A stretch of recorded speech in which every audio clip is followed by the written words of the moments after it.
Okay, mag-umpisa na tayo. So, bago natin simulan, happy Sabado sa lahat na nandito po sa HAW at sa ating mga kapatiran dyan na nanonood sa FB Live, sa Zoom. Happy Sabbath sa inyo at magandang umaga.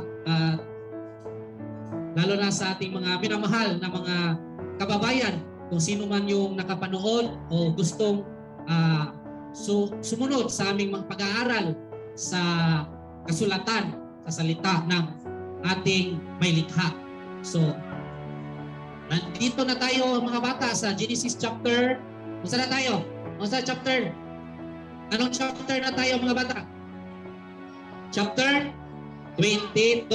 Okay. So, bago natin simulan sa chapter 22, review muna tayo ng kunti doon sa Genesis chapter 21. So, ito yung unang tanong.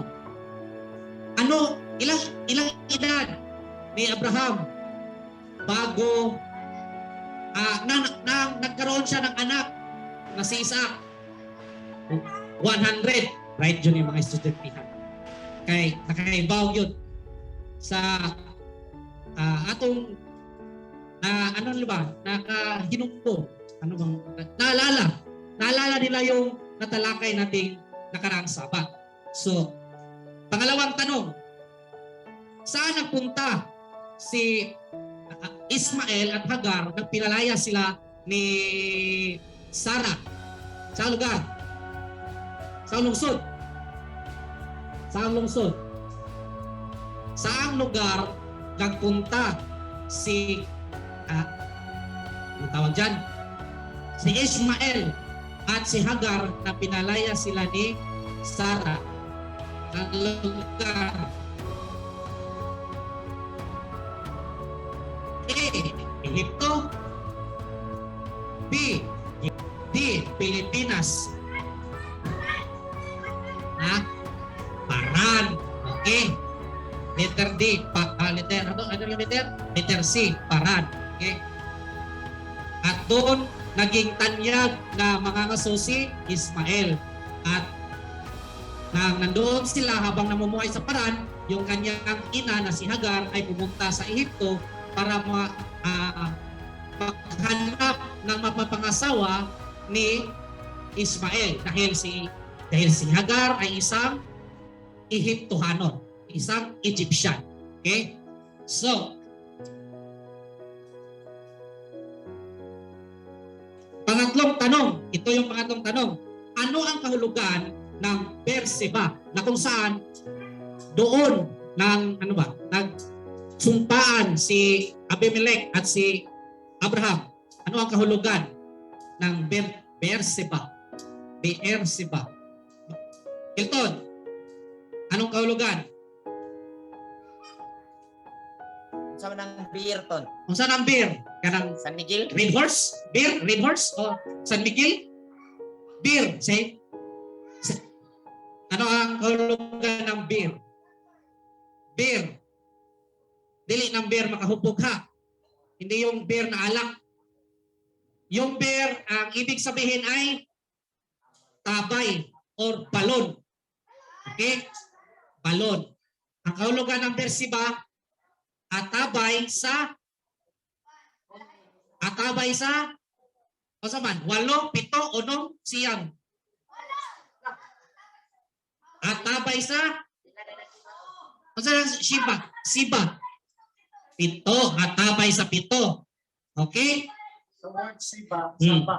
Yun ang kahulugan ng Berseba. Na kung saan doon nanumpa si Abimelech at Abraham sa lugar ng Berseba. So ngayon, datako na tayo sa ating main topic na ating tatalakayin. Okay, ito yung Genesis chapter 22. So, makinig kang mabuti kasi maraming tanong mamaya. Mga bata, tanaw.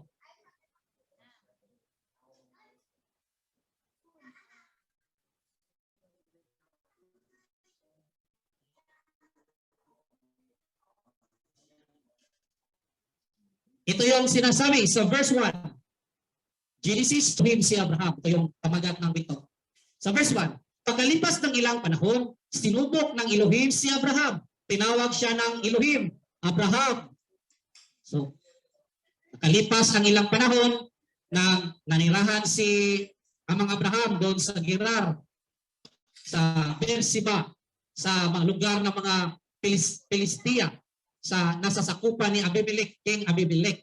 So, habang siya ay naroon, namuhay po siya ng matagal doon at naging mapayapa ang kanyang pamumuhay dahil ipinapakita niya ang ugali, sa buhay niya ang pagiging matuwid. So, tinawag siya ng Elohim, narito po ako, tugon naman niya. So, paano ba tinawag si Wait lang. Paano ba tinawag si Abraham ng Elohim? Sa pamamagitan ng pangunawa, isip.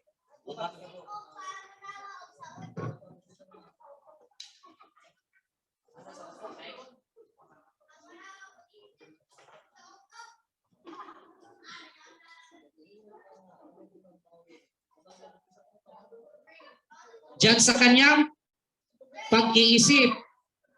Dahil ang Elohim ay nananahan na sa buhay ni Abraham. Dahil si Abraham nga ay isang taong matuwid. At ang Elohim, kung sino ang sumusunod sa kanyang kalooban, siya po ay mananahan sa bawat isa na kung saan, kung sino yung taong matuwid. Hindi siya mananahan sa mga taong masasama. Okay? Kaya doon nakipag-usap ang Elohim sa kanya. Nang tinawag siya, sumagot agad si Abraham, narito po ako. Ha? Hindi siya nagpabungol-bungol. Ha? Mga bata, kung tawagon mo sa inyong inahan, kung kayo ay tawagin ng inyong ama at ina, huwag kayong anong tawag dyan, ipalapos pikas dunggan? Huwag kayong magbigi-bigihan. Okay? Pag tinawag kayo, Bridget, Asher, Elton, sagot agad. Kasi yun pag kayo ay sumagot agad, yun ay magandang ugali na iyong ipinapakita dahil nandoon ang respeto nyo sa inyong mga magulang. Kung dili mo tubag, kung sa katawgon, tagog balik. Kung di yapon, masabi mo doon, bunalan, aron, maka, kapon. Diba?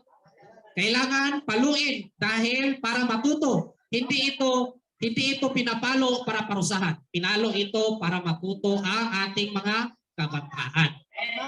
Okay?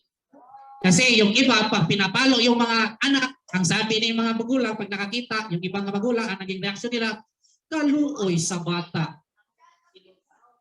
Nganong gisilutan man? Diba? Kaya nga naman, kung hindi natin paparusahan ng bata, hindi sila matututo sa kanilang kamalian. At hanggang sa paglaki nila, hindi nila matatanggap ang kanilang mga kamalian na ginagawa. At ang resulta ay magiging hard-headed ang bata. At ito ay musukol na ang bata nimo. Ha? So, ang ating ginagawa ngayon ay itinatama natin kung paano natin didisiplina ang ating mga anak. Dahil sa paglaki nila, kapag atin ito naitama sa tamang katuruan, pamamaraan, ay magiging katulad din sila ng ugali ng Amang Abraham. Diba? Isipin nyo na lang mga kapatid ha, ganito, napakasimple. Sa literal o physical na kanang senaryo, ikaw ay tinawag. Tapos ang imong attitude, wag ka na binaw. How much more dyan lang sa iyong pag-iisip? Diba? Yang Elohim nandyan lang yung sa pag-iisip mo. Diba? Kung kaya mong dimahin sa physical, ang iyong mga magulang, how much more dyan sa iyong pag-iisip, kaya mo rin i-ignore. So, doon pa lang makikita mo kung gaano ka ka-respect, gaano mo nire-respeto ang isang magulang na kung saan ipinapakita sa iyo ang paano mamuhay ng matuwid. Ganon din si Amang Abraham dahil kailangan nating tularan ang ating Amang Abraham dahil siya po ang ating patriarka. Okay? So, sa verse 2, sinabi sa kanya, isama mo ang kaisa-isa at pinakamamahal mong anak na si Isaac at magpunta kayo sa lupain ng Moria. Saan sila punta? Moria. Umakyat kayo sa bundok na ituturo ko sa iyo at ihandog mo siya sa akin. So ito ang inuutos ng Elohim sa kanya. Sabi ng Elohim, yung pinakamamahal at nakakaisa mong anak, magpunta kayo sa bundok, dalhin mo siya roon sa bundok ng Moria. Yun ang utos, hindi. Utos ng Ama ni Amang Abraham. Inutos ni Amang Yahweh ni Amang Abraham. Okay. So, anong gagawin nila doon?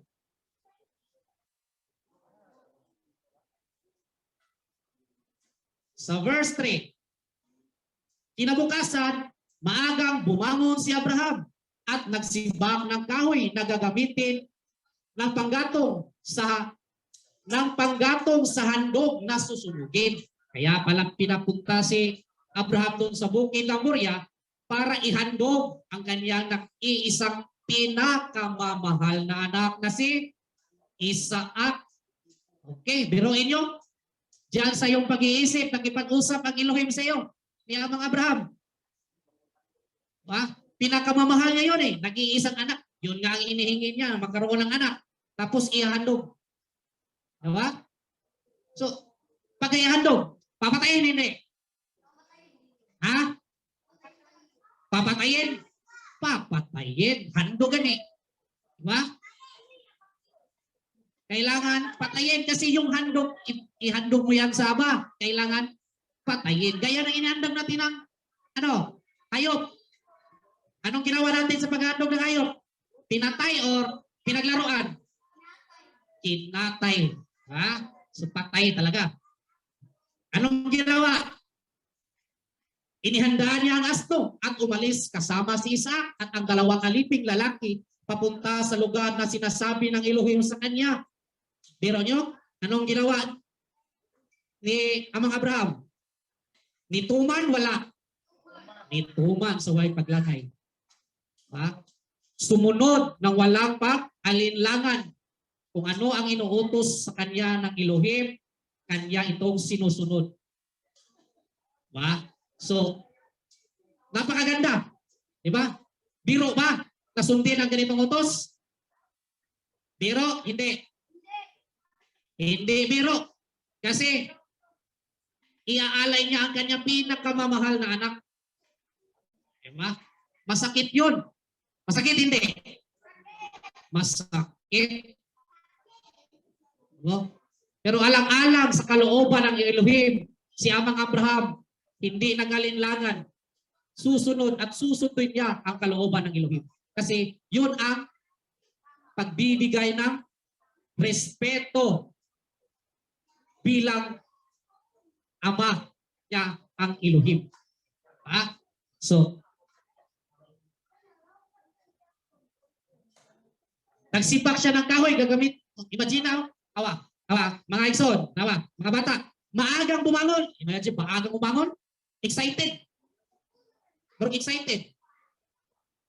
So, imagine na, maagang bumangon. Kung ikaw, kung si Abraham pa sa ganitong oras, kung nag-alinlangan pa siya, ay, maglangay lang na ini si Abraham. Siyempre, diha siya yung una-una magsumpaki. Na ay, buhaton ba kunin? Pinangga, mag-inagong anak. Imagine na yung anak karon. Mahadlok kayo patungtong lambok. Diba? Pisag sa inyong anak. Ngayon, kung may mga anak kayo, matatatakot nga kayong madapuan ng langaw o lamok, patayin nyo nga, hamot na ihandog. Diba? Ang inyong ginawa sa inyong mga anak, palitag lusyon para dili pa ako gamok. Yeah? Natatakot kayo na kahit na malaki na inyong anak, pinagsabihan nyo na mag-ingat kayo lagi kasi ganun tayo, ganun natin sila kamahal. Pero ang Abraham dito, maaga, excited, nagawin ang paghahandog. Dahil kahit na pinakamamahal niya si Isaac, yun ang tamang gawin. Dahil yun ang pamamaraan na gusto ng Aba para ano? Para ano? Subukin si Amang Abraham sa kanyang katatagan bilang sumasampalataya sa tunay na buhay na Elohim. So, ano ang hinanda niya? Panggatong. Kung saan yung panggatong? Kahoy. Kahoy. Sugnod sa Bisaya. Sa Tagalog, panggatong. Okay. At isang asno. So, at umalis si Isaac at ang dalawa niyang aliping lalaki. So, yun nga ang kanilang ginagawa. So, ito yung picture, mga bata. Nayasno, naikahoy, at ulay butaw si Amang Abraham, si Isaac, of duha ka alipin. Okay? Nang ikatlong araw ng paglalakbay, natanaw na nila ang dakong kanilang papupuntahan. So, dito sa istorya, sa chapter na ito, mga kapatid, mga bata, dito naging dakila, naging father of faith, si Amang Abraham. Amen? Ano ba sa Tagalog? Ano ba Tagalog sa father of faith? Ama ng pananampalataya. Ama ng pananampalataya. Dito siya naging tanyag, nagkaroon ng titulo bilang father of faith dahil sa kanyang ginawa. Pero inyo mga kapatid, iaalay niya, imagine nyo, iaalay niya kanyang anak, pinakamamahal. Tapos, nang ikatlong araw ng paglalakbay, pero inyong papuntahan ng bundok ng Moriah ng kalayo, tulog adlaw, lakaw. Lalim dili. Madaling gawin? Hindi ito madaling gawin kasi nga sa ikatlong araw, 3 araw sila maglalakbay papuntang bundok ng Moriah para doon lang ialay. Bakit hindi na siya tungkaran? Diba? Bakit hindi na lang kinwestiyon ni Amang Abraham? Amang Elohim, bakit bundok sa Moriah na? Doon pa bundok sa Moriah, ay marami ng bundok dito sa Iran. Malapit lang, dito ko lang ialay. Bakit pa si Isaac, yung pinakamamahal kong anak na iaalay ko, hindi ba nangako ka na pararamihin mo ang aking lahi sa pamamagitan niya? Tapos ialay ko siya sa iyo. Nagtanong ba ang Amang Abraham ng ganon? Nagtanong wala? Wala. Diba? Hindi nagtanong o kini-question ni Amang Abraham ang pamamaraan ng Elohim. Bagkos, kusang loob niya itong ginawa dahil mahal niya ang Elohim. Mahal niya ang Ama. Handa siyang sumunod. Yan ang kanyang ugali. So tayo, nung tayo ay dati, meron tayong mga magulang, inutusan tayo. Naghan kitag magutbot. Sugoon na kitag palit o asin. Sus, napaliton, bitsin pa. Sugoon tag, kuhan sa oras, sagong tubig. Sus, taon, naghan pa kay bugulbol. Maglikram mo pa, pasuhol, magyod. Di mo lihok, kundi sulan. Diba? Humingi man ang kapalit si Amang Abraham sa kanyang ginawa? Wala. Imagine mo, 3 araw sila naglalakbay. Hindi ito madali. Iaalay pa niya. Bit-bit ang kanyang anak, pinakamamahal ba? Habang naglalakad, siyempre nag-iisip yun. Tao yun eh. Tao ba si Amang Abraham? Tao. Nag-iisip yun. Hindi mo siya makitaan ng pagkalinlangan. Di ba? Wala siyang ganung reaksyon ba? Na buhaton ba ni nako, no? Baling lang siguro eh. Hindi siya kumanon ba? Gawin ko pala. Sa Tagalog na eh. Gawin ko. Ang gagawin ko kaya ito? Imagine pa, isang araw pa lang ang paglalakbay. Siguro, grabe ka ba, kapoy guruan eh. 3 araw gud. Imagine, lakaw. Bisa gini maglakaw diri pa dong dito sa pinamukan. Kasi ikapuya. Kani ba ikatulong adlaw niya dito ray halas. Ha? Wala siyang pang-alinlangan diyan sa kanyang pag-iisip. Kahit gaano kalayo, kahit doon pa sa sulok ng mundo, kasuksukan na parte ng mundo, gagawin ito ng amang Abraham na walang question. Dahil ito ang inuutos ni Elohim. Dahil ang sabi ng Elohim sa kanya, Abraham, pagpapalain ko ang iyong mga lahi kung ikaw ay maging tapat sa ating kasunduan. Tama? Tama? Dahil tapos na ang kanilang pakikipagtipad. Kung hindi ito gagawin ni mga Abraham, ano ang mangyari? Ni Abraham, siya ay bakakon. Hindi siya maging tapat sa kasunduan. Tama? Ginawa niya ito dahil hindi utos. Ginawa niya ito dahil mahal niya ang pakikipagtipad niya sa Elohim. Dahil ito yung tamang pamamaraan sa pamumuhay. Amen? Pero kung masama, pinapasunod ka lang masamang gawain, hindi naman yung matuwid. Okay? Simple lang. So, natanaw na nila ang dakong kanilang pupuntahan. So, ito yung dakong pinapuntahan. Ganda siya ba? Maorag yun niyo? Dini na yun ako ihandog si Isaac. Kaning bukira. Yeah. So, kaya't sinabi ni Abraham sa kanya mga alipin, bantayan ninyo rito ang asno at kami na lamang ng bata ang aakyat sa bundok. So sinabihan niya, naroon na nga sila sa kanilang sa lugar ng Moria, doon sa ibaba, kasi hindi pa sila nakakyat ng bundok. Sinabihan niya ang dalawang alipin, dito muna kayo kasama ang asno. Kami na ni Isaac doon papunta sa bundok. Ha? Ano ang rason? Bakit hindi isinasama yung dalawang alipin at yung asno doon sa bundok? Ano ang nakitang rason ninyo? Bakit? Pwede naman sila pagkayugan sa babaw. Anong iyang yung pipili? Ha? Bakit? Ha? Anong rason nga? Ano ang ating naunawaan? Bakit kailangan, bisayin ko na ko ha, ngano kinahanglan ibilin sa ubos ang duha ka alipin o ang asno, ngano di man nila pakuyugon ito sa babaw? Tama. Para hindi ma-distract o para hindi maging dahilan na pipigilan si Abang Abraham sa kanyang gagawin. Diba? Posible ba pipigilan si Abang Abraham sa dalawang alipin? Sa paghandog? Posible. Bakit? Imagine ninyo. Kung iyong unawain sa sitwasyon o i-actual yung pangyayari. Kung yung dalawang alipin ay pupunta sa bundok, tapos maghahandog si Abraham kay Isaac, patayin niya. Ano ang gagawin ng dalawang tao? Posibleng pigilan. Aawatin ng dalawang alipin. Posibleng pagsabihan si ang mga Abraham sa dalawang alipin. Oy, Abraham, nabuang naman siguro ka.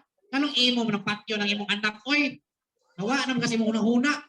Posible ba ganon? Posible. Diba? Bakit mo ba ginagawa iyan? Wala ka na sa tamang pag-iisip, Abraham. Ha? Posible ang ganon. Kaya doon pa lang naisip ni Abraham, ang mga Abraham sa ito, ibilin? Kasi Tagalog ibilin? Iwan na lang. Kasi para walang makapagpigil sa kanyang gagawin. Ha? So walang distraction. Yon ang rason. Amen? Okay. So, at bakit? At sa nakita akong rason mga bata, bakit ka ng ano ba? Bakit iiwan yung asno? Bakit iiwan yung asno? Alam naman ni Abraham na si Isaac ang iaalay. Bakit nagdala pa siya ng asno? At bakit niya ito ipinaiwan kasama ang dalawang alipin? Para hindi para hindi rin maakit si Abraham na suwayin. Kasi kung isasama niya pati ang asno at si Isaac doon sa bundok, baka ma-change pa ang huna ni Abraham. Basin patintal, ano naman? Posible? Ano ba? Oh. Diba? Baka posible rin. Magari, sasakyan din nila. Parang gano'n. Kaya, doon pa lang mga bata, mga kapatid, na gusto niya mga Abraham talaga na sila yung dalawa. Kasi para magawa niya ang inuutos ng Ama sa kanya. Okay? So,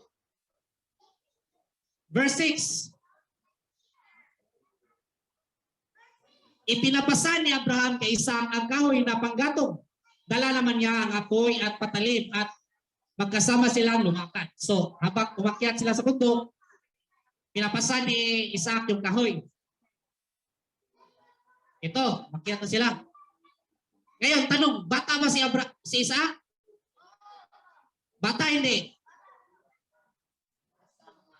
Ilang taon? Around mga teenager na gano'n eh. Teenager, hindi 13, hindi 13. Na siguro around sa 18 to 20. Parang gano'n ang edad. Malaki, hindi ito bata. Hindi ito malaki. Hindi. Kasi yung karamihan kasi nalalaman ng mga yung sumusunod sa nalalaman sa istoryang ito ba? Si Kuan daw, si Isaac, bata daw. Parang edad as 9, 8, hindi po siya bata. Parang Hilton. Malaki na po si Isaac dito. 18 to 20. Nasa nagbibinata na po si Isaac dito. Hindi po siya bata talaga na bata. Mali po yun ang unawaan natin dati. Ha? Agree kayo? Agree? Okay. So, tinanaw ni Isaac ang pansin ng ama. So, sabi ni habang naglalakad yung dalawa, nag-iisip si Isaac. Siyempre, mauri nun, may pag-iisip. May tanong din siya. Kasi, alam naman ni Isaac na may gagawin silang handog doon. So, itong sabi niya, tinawag ni Isaac ang pansin ng ama. Ama, sabi ni tugon niya mga Abraham, ano iyon anak? Mayroon na tayong apoy at panggatong, ngunit nasaan ang tupang ihandog? Isaac, pasan niya ang kahoy. Ang mga Abraham, nay konsilyo, nanay, iandam kayo. Tanong niya, Isaac, nasaan ang ating ihandog? Napatanong si Isaac, saan kaya handog? Saan kaya ang handog? Ano kaya ang ihandog ni Ama? So kaya natanong siya. So sa verse 8, sumagot si Abraham, anak, ang Elohim ang magbibigay niyon, kaya't nagpatuloy sila sa paglakad. So nagtanong si Isaac na ano ang saan ang ating handog? Saan ang tupang ating ihandog? Ang sagot naman ni Abraham, ang Elohim na ang magbahala sa handog. Isipin nyo, napakalaki ang kanyang pananampalataya. Wala doon sila dalas, no? Ang Elohim ang magbibigay ng handog para sa atin. At yun ay naunawaan agad ni Isaac. Di ba? Naunawaan niya. Wala naman siya na-question. Wala na siya nagpagulbul ba? Kung saan mo nang paghandog, wala nyo nitaas, no? Wag itay tupa. Diba? Nang sinabi niya ito, nang sinabi ni Amang Abraham na ang Elohim na magbibigay, na unawaan agad ni Isaac dahil siya po ay matuwinin. Gaya ng kanyang ama. Meron din siyang napakalaking pananampalataya. Kasi kung obedience ang pagsasabihan, napakalaki ang obedience ni Amang Abraham. Iaalay niya ang kanyang anak. Lumakad siya ng 3 araw. Ganoon din si Isaac. Kasi sa ibaba, malalaman niya na siya palang ihandog. Malaki ba ang kanyang obedience? Yes. Kasi nga, biruin mo, ikaw ihandog. Ikaw ano nito, ihandog ka. Hindi ka sumbago rin mo umahan. Buang siguro ka. Ari ragon kay ikay higtan ako. Ari dali ikay ako ihandog. Pwede ba buhaton sa taong kanang dili ligon og pagtuo? Pwede kayo. Dako na ko na usgan pa ng Abraham. Imagine na 18 to 20 usgan para usa gatos kay edad. Kaya kay nang usa ka sumpag. Paghilom mo yan. Ang naman siguro ka wala na ka sa tamang pag-iisip. Pero hindi yung ginawa ni Isaac dahil alam niya ang ginagawa ng kanyang ama. Hindi siya ipapahamak ng kanyang ama. Yun ang kanyang tiwala. Ganon din sa Elohim. Yun ang pamamaraan. Naunawaan nila na pagsubok lamang ito dahil ang taong matuwid ay sinusubukan. Kung gaano ka katapat sa kasunduan ng ating may likha. Kasi hindi ito biro kasi nga yung kautusan ay ang ating buhay. Diba? Buhay natin ito. Hindi tayo dapat sumway. Okay? So, verse 9. Pagsapit nila sa lugar na itinuro ng Elohim, gumawa ng altar si Abraham. Inayos niya sa ibabaw nito ang panggatong at iniga si Isaac matapos gapusin. Pag-abot las bukid, gumawa agad si Abraham ng altar, kalaran. Ihapnay ka kahoy. Ito na yung altar. Bato, gawa sa bato, dili kahoy yan, bato. Hapnay, kahoy. Ready na para ihandog si Isaac. So, nang sasaksakin niya ang bata. So, ang bata pala dito, nakahiga na. Hindi ito bata, kasi Isaac na. Hindi ito bata kasi baka ma-input sa pag-iisip ng mga tao ba na bata talaga si Isaac. Hindi yung bata. Nagbibinata. Tama bang term? Nagbibinata. Tama? Tingin ka ng ulit tao ba? Binata. Binata ba tawag dyan? O binata. Hindi bata. Binata. Yun ang tamang term. Okay? Kasi pasabihin natin bata is, ano ba yun? Nagmay ba? No. So sa verse 11, nang sasaksikin niya ang bata, so, nagkana na siya Abraham. Patyon na yun ba? Okay. Handog, patyon yun. So, tinawag siya ng anghel ni Yahweh at mula sa langit ay sinabi, Abraham, Abraham. So, diyan sa kanyang pag-iisip, dumating yung anghel. Anghel ni Yahweh, yung karunungan. Pinigilan siya. Abraham, Abraham. Sabi ni Abraham, narito po ako. Mawag isulti na, narito po ako. Naara ko dire. So, sagot ni Abraham. Sinabi ng anghel, huwag mong patayin ang bata. So, pinapaisip sa kanya, huwag mong ituloy. Huwag mong patayin ang bata. Huwag mong siyang saktan. Natitiyak ko ngayong handa kang sumunod sa Elohim. Sinubok si Amang Abraham sa puntong iyon na kung gagawin ba niya ang inuutos ng Elohim. Yun nga pinatunayan ni Amang Abraham na kahit sa kasaganaan o anong tawag diyan sa kasaganaan ba? Kahamugaway o kapitos kalisod, andam siyang bubuhat sa iniutos ni Elohim sa kanya. So, sapagkat hindi mo ipinakait sa kanya ang kaisa-isang anak. Diba? Kahit mahal ni Abraham ang kanyang anak na si Isaac, hindi niya ito pinakait. Dahil, sino ba nagbigay? Ni Isaac. Diba ang Elohim? Diba? Binigyan siya ng anak ng Elohim. At dapat hindi yun niya ipakait dahil si Isaac ay galing yun sa Elohim. So, napakalaki yung yung grabe ba? Grabe yung kanang unsa man ang obedience sa Bisaya? Pagsunod. Grabe yung pagsunod talaga ni Abraham at ni Isaac. Hindi ito biro na pangyayari. Kailangan malaking napakalaking aral na ating makukuha sa sitwasyong ito. Dahil kahit na darating yung panahon na nandoon na tayo sa kalisod at lagi lang nating iisipin na sa ating sa ating pangunawa na baka ito yung pagsuway ni Elohim kung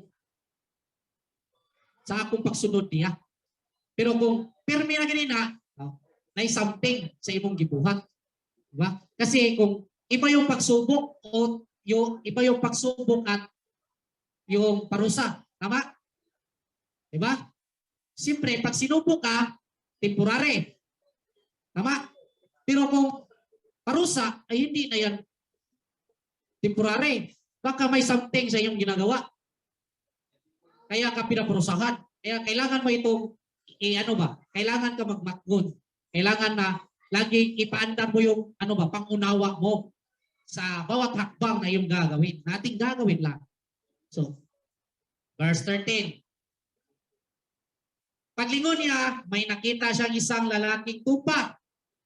Paglingon niya, may nakita siyang isang lalaking tupa na ang mga sungay ay nakasabit sa mga sanga ng kahoy. Ito ang kinuha ni Abraham at inihandog sa halip ng kanyang anak. So, nang pinaisip sa kanya na pinigilan siya ng anghel, huwag mong patayin. Hindi ito tinuloy ni Abraham. Paglingon niya, nakakita daw siya ng ito. Kahoy. Nakasabit daw sa yung tupa nakasabit daw sa kahoy. Yun ang paglingon niya, yun ang kanyang nakita. So at yun ang kanyang ginawang handog. Diba? Instead na si Isaac, yun ang yung tupa ang kanyang ginawang handog. Kaya ang lugar na iyon ay tinawag ni Abraham na si Yahweh ang nagkakaloob. Nagkakaloob. Sa Hebro, ano sa Hebro ito?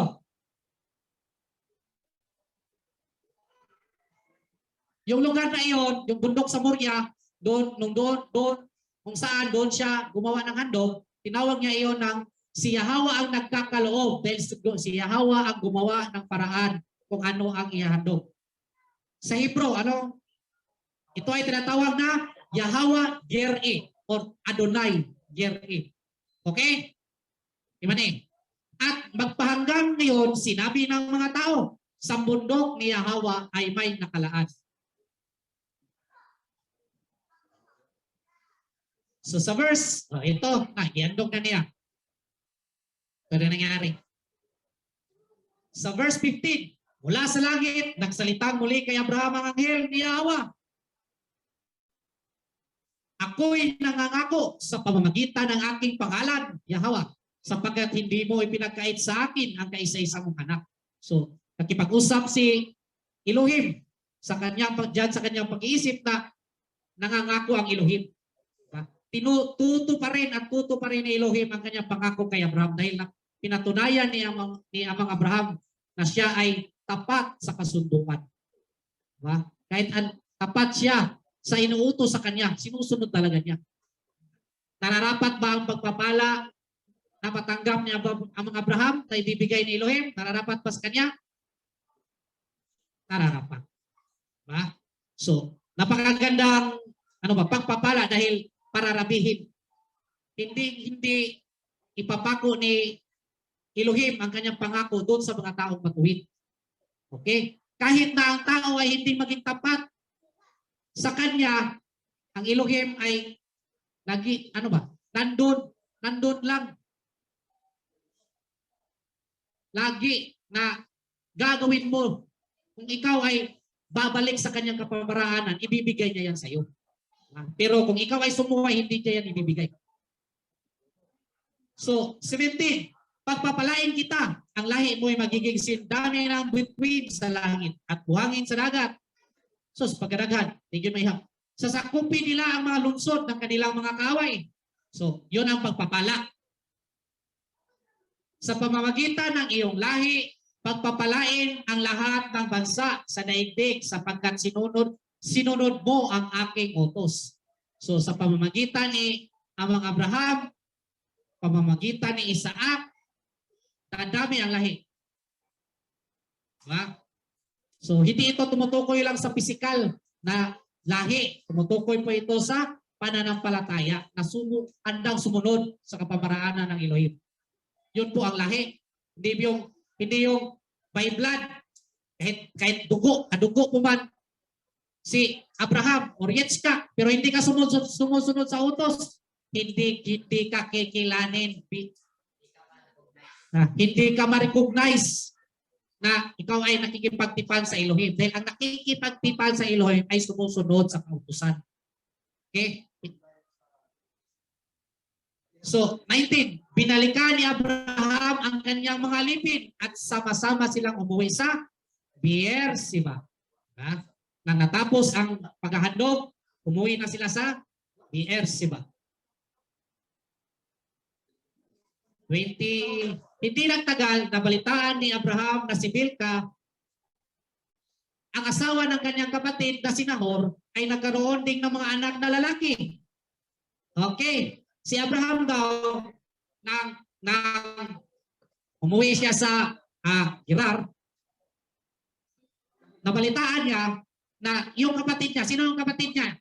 Sino yung tatlong kapatid, Vince? Kinsay na kainom to? Kinsay na kainom to? Bridget, kinsay yung ni Abraham?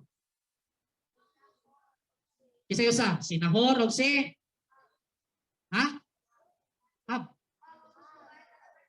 Dili. Kinsa pa?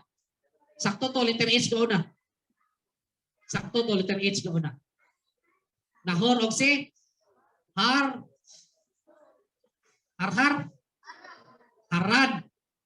Okay, boto yung suon niya, tulong kabukha. Ilang papa si? Tira. Iyang igsoon si Abraham. Igsoon ni Abraham. Si Nahor o si? Haran. Okay?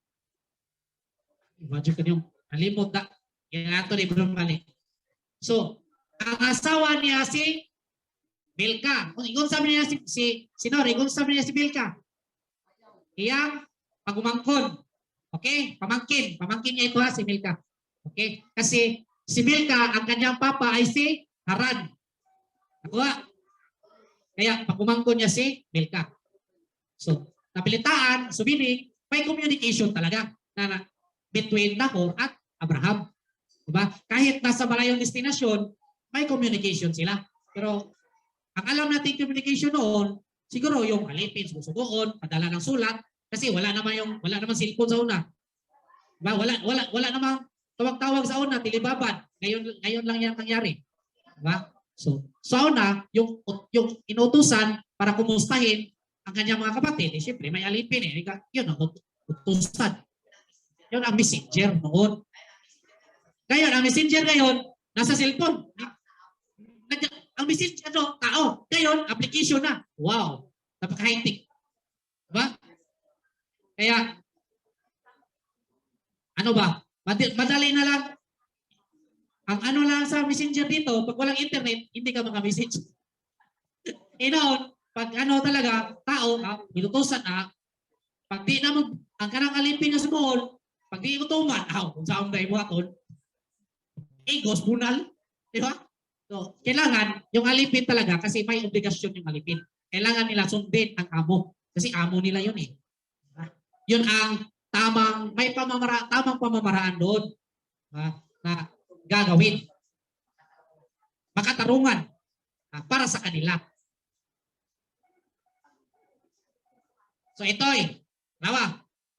ito yon. Si Tira, Abraham, si Nahor, at si Haran. Si Sarai, alam naman natin na hindi yan kapatid. Di ba klaro, bro?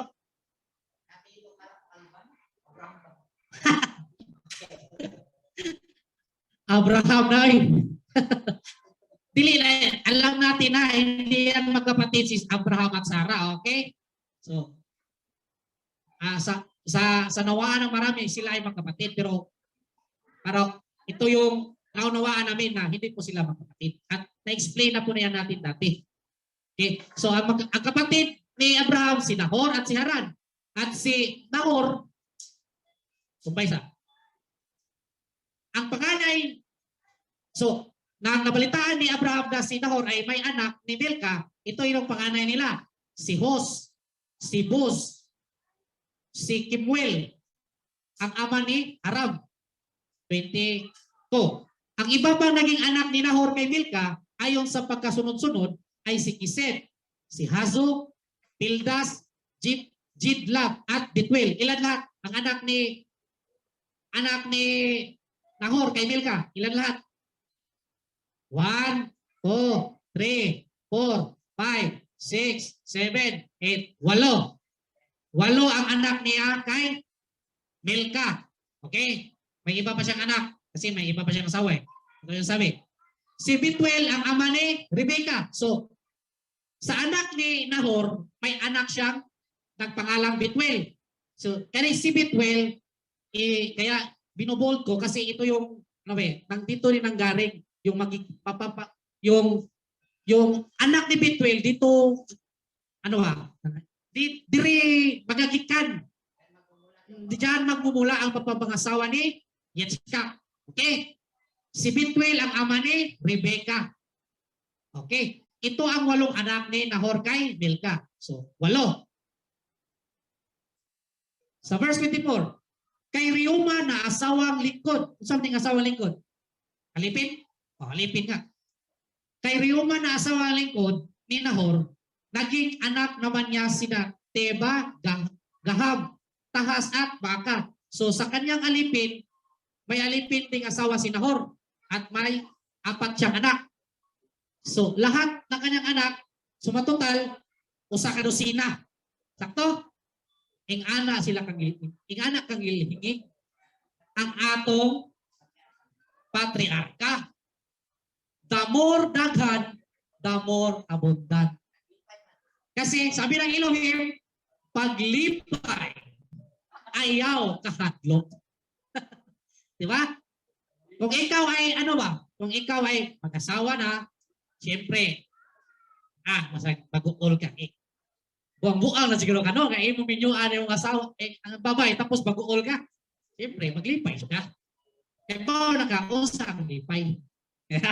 So, ngayon, hindi na tayo makapagtataka ba na bakit yung mga tao, kasi biruin yung mga kapatid na ito, yung ugali na napakaraming anak is anong tawag dyan? Nakuha, nandoon pa rin ba? Na tradisyon pa rin ba? Kasi yung mga magulang ko mga kapatid, 14 po kami magkakapatid. 14 may kabuok. Imagine na, lapas, pigan si Nahor, si kahinay. Hinay kayo, Nahor. Kung gusto kayo, 14. Sila, usa ka dosina, pero karne, 14 ka batalyon. Laki ram na yung gihap. Aysa. Laki na mo, gamay ram yung laki. Pero dire, laki gihap, posible na, kung i-appeal yung mga babae, pero di yung naghana. No? Kaya usually sa una, ang ilang ipon, ang lalaki raman. Ang mga babae, dili man. Okay, momento'y mo dala sa ilang pangalan. Kabantay mo sa mga pangalan sa una, wala may apelido. Di ba? Imata, si Kimboy, ang ama ni Aram. Si Isaac, si Abraham, ang anak si Isaac, anong tawag dyan? Si Isaac, na ama ni Abraham, ang anak sa una, wala may apelido. Di ba? So, daghan dyan na ang nahimong anak ba kaniadto sa atong mga patriarka, kung karon dili na ni murag-rare na kayo na makabuhat kag daghan anak. Kaya nga naman tungod sa kalisod, usa sa hinungdan, at meron din isang malalim na rason bakit lang kaunti na lang ang nagiging production ng tao ngayon. Ba? So, ito. Ay, huwag man. Ito. So, Isaac. Ano daw, sabi ni Browe, nung dati, yung nila, kaugalingan, family planting talaga. Family planting. Pero ngayon, family planning. From planting to planning na. Diba? So, naiba na yung, kaugalian. Iniba ng mga taong hindi sumasampalataya sa buhay na Elohim. Dahil at isa rin yan na nagiging rason talaga ang kahirapan kasi unawain mo rin yung sitwasyon. Kasi alangan mo, wag ka trabaho, tapos imo asawa, wag mo trabaho, magpatuyang kang anak. Kung sa may pagkaon, sagbot. Diba? Bilang taong matuwid ba yung pagkainin mo, paggutumin mo yun yung anak mo, hindi yun matuwid na tao. Diba? Ayon sa iyong kakayahan, mag-produce ka ng anak. Ayon sa iyong kakayahan. Pero wag kang kakayahan, ayon lang, matuyang. Mag-isip-lisod juga sa kinabuhi. Ano na nakasimple. Diba? So dito, Isaac. So, ang nagiging, ito yung maging asawa ni Isaac. Ato lang, parang advance. Si Rebecca, ito yung magiging asawa niya. So, dito, tingnan na nato talaga yun sa kayo niya na lang ni, tinarata ko to. Tapos, si Bethuel. So, si Bethuel, may anak na pangalang Rebecca. Ito yon.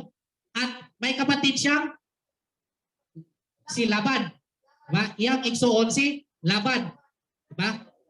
Laban. So, si Laban, na ay duha ka anak.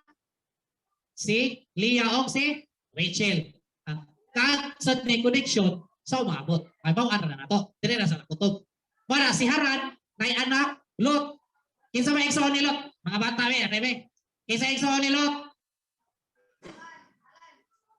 Kaka. Kinsa igsuon ni Lot? Pila ka buk anak ni Haran? Pila ka buk? Tulo. Sakto ka. Pangalan? Lot. Usa. Lot. Kinsa igsuon ni Lot? Ha? Yay, limot. Anak ni Lukdoy. Dia prinsip. Uyab. Sipakan. Darao, Milka. Si Haran ay anak. Tulo ka buk yung anak. Si Lot o si Milka. Di ba? Napayosa, kinsa. Limot lagi. Nayosa. Kinsa. Kinsa man? Si Iska, ha? Si Iska, si Lot o si Milka. Igsuon. Ilang papa? Si Haran. Tapos, si Haran, yung anak si Milka, mo yung pangasawa ni Nahor. Yung pagumangkod. Okay? Kuha. Ereta, family tree. Tara o. Haran, yung anak, si Iska, si Lot, Milka. Ato na natalakay, Genesis chapter 11, 19. Genesis chapter 11. Nagiyan na nato. Diba? Ang dua kasawa ni Lot, ang iyang anak, kinabagwangan, Moab, Bita. Ang ikaduha, Mangod, Ben, Ame. Okay? Kainom ba?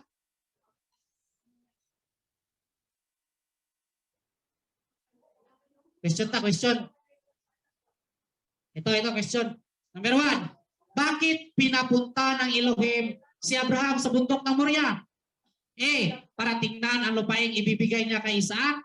B. Para gumawa doon ng bagong patitirhan. C. Para doon magpaskol ang kanyang mga hayop. D. Para ihandog ang kanyang anak.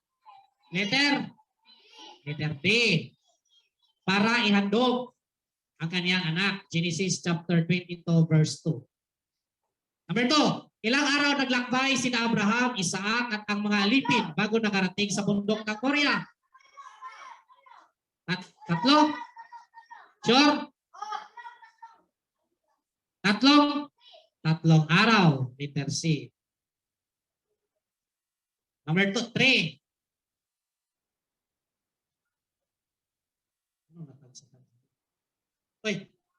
Kita lang siya. Ano ang nakitaan nating rason? Bakit sinubok ng Elohim si Abraham na ihandog si Isaac? A. Kung siya ba ay tapat at handang sumunod sa utos ng Elohim? B. Para paglaruan ang emosyon ni Abraham? C. Para pahirapan muna si Abraham bago makamit ang pangako ng Elohim? D. All of the above. Letter? Siya ba ay magiging tapat sa utos ng Elohim? Okay. Hindi yung ginawa ni Elohim para duwa-duwaan ang emosyon ni Abraham. Ha? Hindi yung gagawin ng Elohim. At hindi yung gagawin na pahirapan kasi taong matuwid yun eh. Hindi yun pinapahirapan ang mga taong matuwid. Pagpapalain. Ha? Number 4. Anong hayop ang inihandog ni Abraham sa halip ng kanyang anak na si Isaac? A. Lalaking kambing. B. Babaeng kambing. C. Lalaking tupa. D. Babaeng tupa. Letter C. Lalaking tupa. Okay. Right to the perfect. Number 5. Ano ang itinawag ni Abraham sa lugar na iyon na kung saan ang kahulugan nito sa Hebreo ay Adonai Yireh or Yahweh Yireh? A. Si Abraham ang pinagpala. B. Si Yahweh ang nagkakaloob. C. Si Abraham ang naghandog. Letter B. Si Yahweh ang nagkaloob. C. Number 6. Sino ang mga asawa ni Nahor? A. Milka at Rebecca. B. Rebecca at Reuma. C. Milka at Reuma. D. Sarah at Milka. Sino asawa? Dalawang asawa? Ha? Ganun Milhan Kinsa, duha ka asawa ni Nahor. Sa letter? Letter A. Kasi letter A. Letter A. Letter B. Letter B ka? Letter C. Sis. Letter D. Answer. Letter C. Okay. Si Milka at Reuma. Okay. Si Milka, asawa ng Nahor. Dahil si Rebecca, anak na ni, iyan ang lolo si Nahor. Tama? Iyan ang lolo si Nahor. Di na niya asawa. So, diri naman, si Sarah, kung sa may connection ni Sarah o Nahor, kasi tawagan wala man sila connection. Kasi di naman magkapatid si Abraham, si Nahor at si Sarah. Pag umangkod, matawag mo na. Igsuon sa imong asawa? Igsuon sa imong, kasi tawagan na? Bilas. Ha? Payaw? Bilas. Bilas tawag na? Bilas. Ngayon ko lang yan na bilas. So, number 7. Ilan lahat ang naging anak ni Nahor kay Milka? A. 7. B. 8. C. 9. D. 6. Right, Nilton na. Minaw na. 8. Number 8. Si Nahor ang ama ni Bethuel. Sino naman ang anak ni Bethuel? Sino ang anak ni Bethuel? A. Leah. B. Rachel. Dili si Rachel lang. C. Si Rebecca. D. Milka. B. Si Nahor ang ama ni Bethuel. So, si Bethuel, iyang papa, si Nahor. Ngayon, sino naman ang anak ni Bethuel? Kinsang anak ni Bethuel? Si Rebecca. Okay. Letter C. Okay. Buha. Maintindihan? Perfect, mga bata. Napaka-talas ng memorya kasi ganyan ang maganda para ganyan ang resulta sa kung ikaw ay nakikinig sa ating pag-aaral, makakasagot ka ng mga tanong. So, naintindihan po ang ating talakayan? May mga tanong? Sa kapatiran natin dyan sa Zoom, may tanong po ba kayo mga kapatid sa ating pag-aaral? Ay, wala man na sila tingog, no? Wala. Sige. So, yan lang po sa ating pag-aaral ngayon. Maraming salamat sa pakikinig at nawa na ang Elohim ay gagabayan pa tayo sa ating pagpapatuloy sa ating pagsisikap sa na maunawaan ang kanyang salita. Maraming salamat. Happy Sabbath. Shalom. Alaikum.